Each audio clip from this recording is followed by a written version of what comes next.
how to add a Behance link to your LinkedIn profile. So let's go to our profile first in Behance. And let's go to one of our projects. For example, let's go do this one.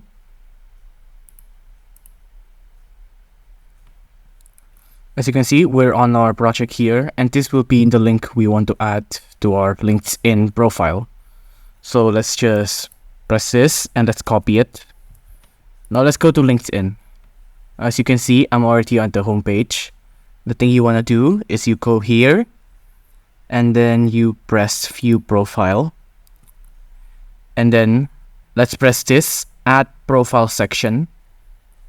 Scroll down, press recommended, and then press add featured.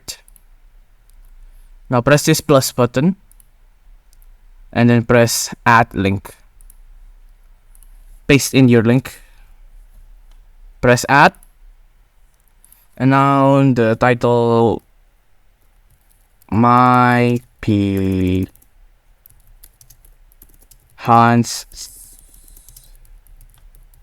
project. Let's put it in as it's really good. You can change the thumbnail if you want, but for my example, I'm just going to leave it be. Let's save.